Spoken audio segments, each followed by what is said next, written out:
بسم اللہ الرحمن الرحیم، السلام علیکم۔ ایک نئے ویلاگ اور کچھ نئی اپڈیٹس کے ساتھ گلفام چودھری آپ کی خدمت میں حاضر ہے۔ فرسٹ آف آل ہم بات کریں گے جس طرح سے پاکستان کے اندر پچھلے 2.5 سال سے ایک بدترین سول مارشل لا ہے۔ اس میں جو لوگ ماضی میں جمہوریت کے دعوے دار تھے اور جمہوریت کے علم بردار تھے، آج وہ سہولت کار نظر آتے ہیں۔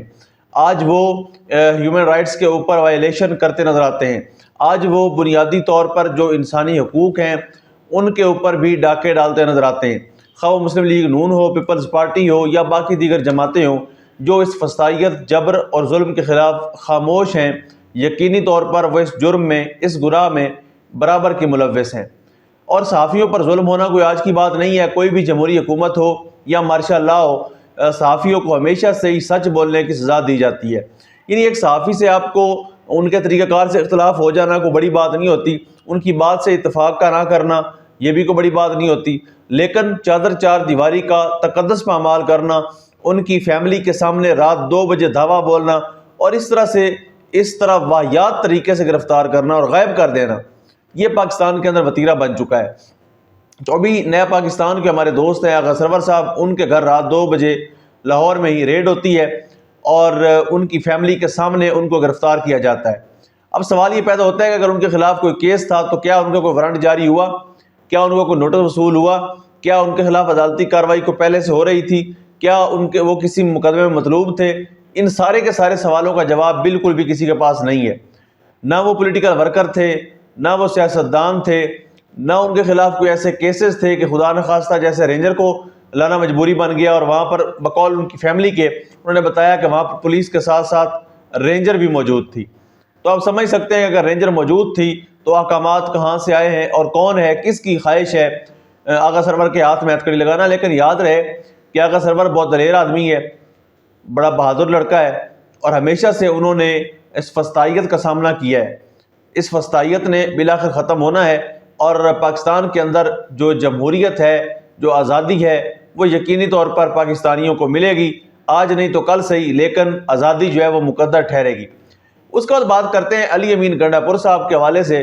انہوں نے آج جو گرینڈ جرگہ ہے اس پہ انوائٹ کیا ہوا ہے محسن نقوی کو، تو اس پر وہ سوشل میڈیا کے اوپر شدید تنقید کا نشانہ بنایا جا رہا ہے ان کو کہ ایک ایسا شخص جس نے KPK ہاؤس سیل کروایا، جس نے وزیر اعلیٰ علی امین گنڈا پور کے بارے میں کہا کہ جی وہ تو بھاگ گیا، ہمارے پاس ہے ہی نہیں، اور پچھلے 2-2.5 سال سے یعنی پہلے پنجاب کے وزیر اعلیٰ کے طور پر اور اب وزیر داخلہ کے طور پر جو محسن نقوی کا کردار ہے وہ سب سے زیادہ گندا اور شرمناک کردار ہے۔ تو کیسے بندے کو سٹیج پر بٹھانا اپنے ساتھ؟ اوبیسلی کارکنان جو ہیں وہ اس پر غصے میں ہیں، اور کارکنان ہوں، سوشل میڈیا ایکٹیوسٹ ہوں، مختلف صحافی دوست ہوں، تو وہ بھی اس کے اوپر تنقید کرتے نظر آ رہے ہیں، کیونکہ جرگہ بنیادی طور پر بلایا جاتا ہے وہاں پر امن و امان کی صورتحال پر قابو پانے کے لیے۔ تو وہاں پر جب جرگہ ہوتا ہے تو اس میں کوئی ایک پارٹی نہیں ہوتی بلکہ وہاں کے سارے قبائل کے لوگ ہوتے ہیں اور وہ فیصلہ کرتے ہیں کہ اس بندے نے ہمارے ساتھ زیادتی کی ہے، اس سے ہم بدلہ لیں گے۔ اور اس کے علاوہ بھی جرگے میں کوئی ایک کیس نہیں ہوتا، اگر وہاں پر امن امان نہیں ہے تو اس حوالے سے بھی جرگے بلائے جاتے ہیں، بٹھائے جاتے ہیں اور ہزاروں کی تعداد میں لوگ بیٹھتے ہیں۔ لیکن پاکستان میں شاید یہ ماحول جو ہے پنچایت کا اور جرگے کا، یہ کچھ لوگوں کو پسند نہیں آتا۔ جو لوگ طاقت کے بل بوتے پر یقین رکھتے ہیں، جو لوگ طاقت کے بل بوتے پر اپنا فیصلہ مسلط کرنا چاہتے ہیں، انہوں نے اس جرگے کے اوپر نہ صرف حملہ کروایا بلکہ کچھ لوگ شہید بھی ہوئے۔ اور ہمارے میڈیا جو ہے وہ اتنی منافقت کر رہا ہے کہ کوئی میڈیا چینل یہ نہیں چلا رہا کہ یہ بندے اتنے شہید ہو گئے ہیں، بلکہ وہ کہتے ہیں کہ ان کے مطابق 3 لوگ شہید ہو گئے ہیں۔ تو یہ بڑی عجیب صورتحال ہے، انفارچونیٹ سچویشن ہے۔ ایسی صورتحال میں جب پاکستان کے اندر حالات خراب ہوں تو اگر کوئی جرگہ کرنا چاہتا ہے تو ان کو کرنے دیں، اس میں کوئی دوسری رائے نہیں ہونی چاہیے۔ اور KPK حکومت جو ہے ان میں، اور انہی کے ایک وزیر جو ہیں برسٹر سیف صاحب، جو اسٹیبلشمنٹ کے قریب ترین سمجھے جاتے ہیں اور وہ تحریک انصاف کی بجائے اسٹیبلشمنٹ کی نمائندگی کرتے نظر آتے ہیں۔ یعنی آپ دیکھیں کہ ان کے دماغ کا لیول چیک کریں کہ تحریک انصاف نے پروٹیسٹ کرنا تھا اور بیرسٹر سیف صاحب یہ بیان دے رہے ہیں کہ جی ہم نے انڈیا کے وزیر خارجہ کو بھی انوائٹ کرنا ہے کہ وہاں پر آئیں اور اس پاکستان میں جو ہیومن رائٹس کی اور آئین قانون کی وائلیشن ہو رہی ہے اس پر بات کریں۔ تو ان کی پارٹی نے فوری طور پر اس کا رد عمل دیا، انہوں نے کہا بھی صحیح کہ بھئی اس کی ضرورت کوئی نہیں تھی، یہ ایک فضول سی بات ہے، اور وہ کیوں آئیں گے، یعنی انڈین وزیر خارجہ کیوں آئے گا۔ تو یہ انفارچونیٹ سچویشن ہے کہ تحریک انصاف کے اندر ایسے وقت میں بھی ایسے لوگ موجود ہیں جو اسٹیبلشمنٹ کی طرف سے ہیں اسٹیبلشمنٹ کے پکے مورے ہیں اور اسٹیبلشمنٹ کے پھینکے ہوئے پتے ہیں جو ان کو استعمال کرتے ہیں اور پارٹی کے اندر ایسی چیزیں لا کر چیزوں کو کنٹروورشل کرتے ہیں۔ تو جرگے کے معاملے میں اور پی ٹی ایم کے معاملے میں بھی برسٹر سیف صاحب کچھ اور کہہ رہے ہیں، خیبر پختونخوا کی حکومت کچھ اور کہہ رہی ہے۔ اب دیکھتے ہیں کہ آخر میں جو تحریک انصاف ہے وہ کیا فیصلہ کرتی ہے اور اس کے اوپر کیا وہ سٹینڈ لیتی ہے۔ علیمہ خان صاحبہ کو ایک بار پھر عدالت میں پیش کیا گیا اور ان کا بھی مزید ریمانڈ ہو گیا ہے۔ تو یہ انفارچونیٹلی عدالتوں کے اندر تماشا لگا ہوا ہے اور کوئی بھی جو ہے وہ انصاف کی فراہمی کی طرف نہیں جاتا۔ وہی چکر ہے 76 سال سے کہ نامعلوم اشاروں پر عدالت ناچتی ہے، جو ان کو آرڈر ہوتا ہے وہ سنا دیتے ہیں، جو ان کو ملتا ہے پڑھ کر سنا دیتے ہیں، بتا دیتے ہیں۔ تو یہ انفارچونیٹلی سچویشن جو ہے اس کو بدلنا پڑے گا اور اس کے لیے عدلیہ کو اپنا ایک مؤثر کردار ادا کرنا ہوگا۔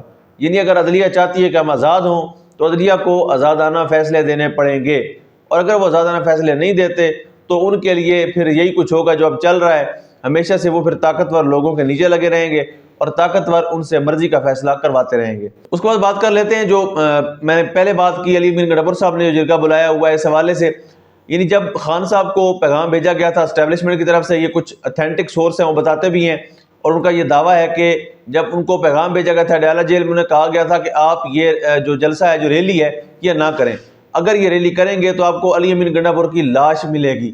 یعنی علی امین گنڈا کو جان کا خطرہ تھا، اس میں کوئی دوسری رائے نہیں ہے۔ اب انہوں نے ایسا کون سا پتا کھیلا ہے کہ حکومت کے اندر سے ایک تڑپ نظر آ رہی ہے۔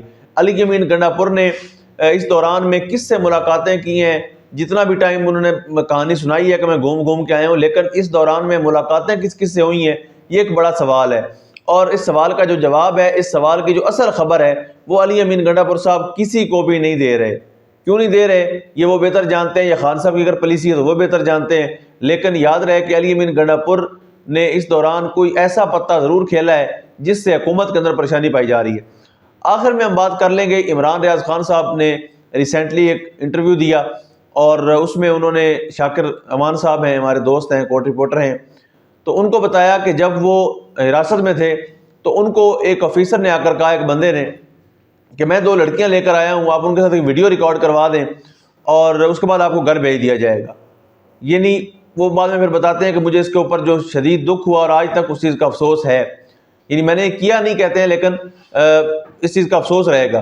تو اب سوچنے کی بات یہ ہے کہ جو بھی یہ کام کرتے ہیں، جو بھی بندے اٹھاتے ہیں یا غائب کرتے ہیں یا جہاں بھی رکھتے ہیں، تو سوچنے کی بات ہے کہ ان کا اخلاقیات کا، شرم کا، حیا کا، غیرت کا، ضمیر کا کیا لیول ہوگا کہ وہ ایک بندے کو یہ کہہ رہے ہیں اپنے منہ سے۔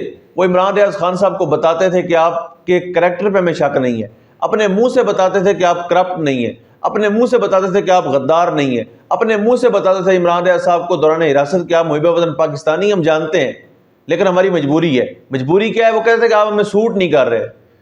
تو ایک بندے کو 140-42 دن تک غائب رکھنا اور اس قسم کی واہیات اور فضول خواہشات کرنا، آپ سوچ لیں کہ ان کے عقل کا معیار کیا ہوگا، ان کی ترجیحات کیا ہوں گی، کیا ان کی ترجیحات میں یا ان کے فیصلوں میں پاکستان کی یا عوام پاکستان کی بہتری ہو سکتی ہے یا نہیں۔ یقینی طور پر ہمیں سوچنا پڑے گا۔ اللہ پاک وطن عزیز کا حامی و ناصر ہو۔ پاکستان زندہ باد۔